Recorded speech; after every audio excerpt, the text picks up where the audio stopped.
नमस्कार बच्चों, आज का हमारा टॉपिक है बाल विकास में समावेशी शिक्षा। समावेशी शिक्षा क्या है, आइए देखते हैं। समावेशी शिक्षा की सबसे पहले ईश्वरीय प्रकृति या फिर उसका नेचर क्या होता है। तो समावेशी शिक्षा की जो प्रकृति होती है वह होती है अलगाव को पसंद नहीं करती। प्रकृति जो है समावेशी शिक्षा की वो अलगाव को पसंद नहीं करती है, यानी कि ये किसी को एक दूसरे से बिछड़ने का काम नहीं करती है। नेक्स्ट है, समावेशी शिक्षा का सबसे पहले प्रचलन कहाँ पे हुआ था, इसकी शुरुआत कहाँ से हुई थी। तो अमेरिका और कनाडा में सबसे पहले समावेशी शिक्षा का प्रारंभ हुआ था। अब आता है समावेशी शिक्षा का अर्थ। समावेशी शिक्षा की परिभाषा क्या है। वह शिक्षा प्रणाली या शिक्षण व्यवस्था जिसमें या जिसके द्वारा सभी श्रेणियों के बालकों को समान रूप से पढ़ने एवं एक साथ पढ़ाने की व्यवस्था हो, यानी कि जहाँ पर बच्चे को समान माना जाए, कोई छोटी कास्ट का हो या बड़ी कास्ट का, कोई काला हो या गोरा, समावेशी शिक्षा में सभी को एक समान माना जाता है। आगे देखेंगे समावेशी शिक्षा में कौन कौन से बालक सम्मिलित होते हैं। समावेशी शिक्षा किस किस का योग है। तो हमारा जो समावेशी शिक्षा है वह होता है विशिष्ट बालक प्लस सामान्य बालक। विशिष्ट बालक वो होते हैं जिनकी बुद्धि बहुत तीव्र होती है, और सामान्य बच्चे वो होते हैं जिनकी बुद्धि मीडियम होती है। आता है समावेशी शिक्षा में कौन कौन से बच्चे सम्मिलित किए जाते हैं।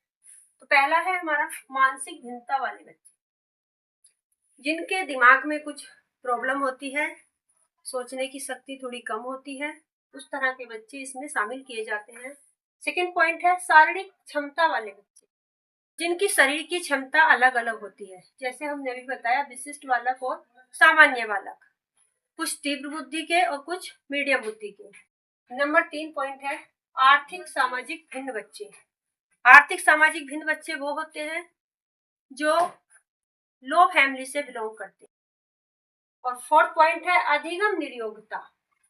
अधिगम निर्योग्यता वाले बच्चे, तो अधिगम निर्योग्यता हमारी क्या होती है। अधिगम निर्योग्यता होती है कि जैसे विकार होते हैं, बोलने संबंधी विकार, सुनने संबंधी विकार, लिखने संबंधी विकार, गणित संबंधी विकार, इस तरह की होती है अधिगम निर्योग्यता। और 5वां है संस्कृति भिन्न बच्चे। संस्कृति भिन्न बच्चे ऐसे होते हैं कि कोई बच्चा तो हमारा हिंदी बोलने वाला है, कोई इंग्लिश बोलने वाला है, कोई उर्दू बोलने वाला है, कोई तेलुगु बोलता है, इस तरह के बच्चे होते हैं संस्कृत भिन्न। इन सभी बच्चों को समावेशी शिक्षा में लिया जाता है। तो बच्चों उपर्युक्त विचारों से स्पष्ट होता है कि समाज के सभी श्रेणियों से लिए हुए बच्चे, जैसे कि सामान्य बच्चे, शारीरिक विकलांगता वाले बच्चे, मंद बुद्धि बच्चे और संस्कृति भिन्नता वाले बच्चे, ये सभी बच्चे समावेश बच्चों के बालकों को एक समान पाठ्यक्रम और एक ही कक्षा या विद्यालय में एक समान शिक्षकों के द्वारा शिक्षा प्रदान करना ही समावेशी शिक्षा कहलाता है। आशा करती हूँ आपको समझ में आया होगा समावेशी शिक्षा क्या है। समावेशी शिक्षा है कि समाज के विभिन्न श्रेणियों से लिए हुए बच्चों को एक ही विद्यालय में एक ही शिक्षक के द्वारा, एक ही श्रेणी के शिक्षक के द्वारा समान रूप से शिक्षा प्रदान करना ही समावेशी शिक्षा है। भारतीय शिक्षा प्रणाली में समावेशी शिक्षा व्यवस्था क्या है।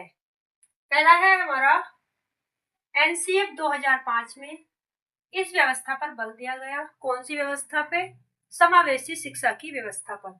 सेकंड है आरटीई 2009 में इसे अनिवार्य समझा गया, यानी कि एनसीएफ 2005 में तो इस पे जोर दिया गया था और आरटीई 2009 में इसे लागू किया गया। एनसीएफ 2005 एवं आरटीई 2009 की इस विचार प्रणाली को समझा जाए तो यह निष्कर्ष निकला है कि समाज के प्रत्येक बालक को एक समान शिक्षा दी जाए, जिसमें लिंग, बुद्धि, शारीरिक विकलांगता एवं विशिष्ट संस्कृति में बिना भेदभाव के शिक्षा में जोड़ा जाए। यानी कि इस तरह की विकलांगता वाले बच्चों को बिना किसी भेदभाव के शिक्षा से जोड़ा जाए। समावेशी शिक्षा के लिए एक नोट पॉइंट है, यह ध्यान रखा जाए कि समावेशी शिक्षा में दृष्टिबाधित, श्रवणबाधित या फिर अन्य प्रकार के बालक सम्मिलित किए जाते हैं, तो उनकी सहायता के लिए स्कूल के माध्यम से विशेष आवश्यकता की पूर्ति की जानी चाहिए।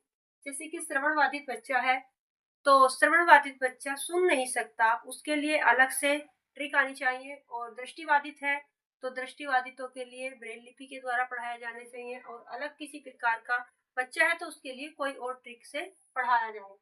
नेक्स्ट है हमारा समावेशी शिक्षा के मॉडल। समावेशी शिक्षा के हमारे 5 मॉडल होते हैं जिनको हम कल करेंगे। हमारा पहला मॉडल है मानसिक या चिकित्सा मॉडल।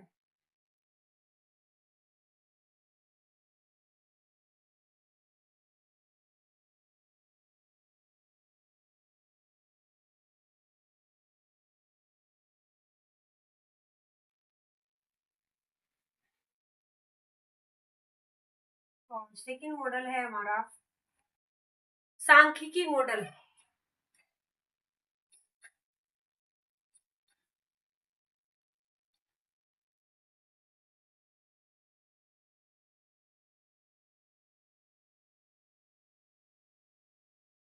सांख्यिकी मॉडल।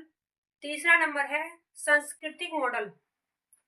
3 है संस्कृति मॉडल।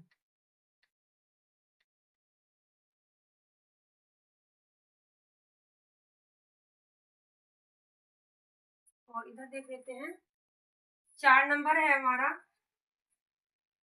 मनोसामाजिक मॉडल।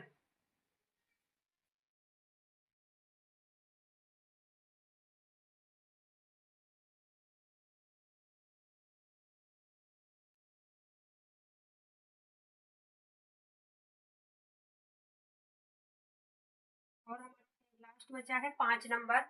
5 नंबर का है हमारा वाक या मौखिक मॉडल।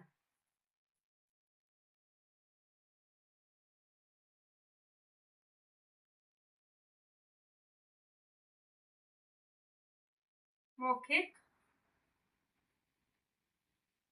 मॉडल, ये हमारे समावेशी शिक्षा के 5 मॉडल हैं। इनकी डिटेल से व्याख्या हम अपनी अगली वीडियो में करेंगे, तो आप वीडियो को देखते रहिएगा और चैनल पे बने रहिए।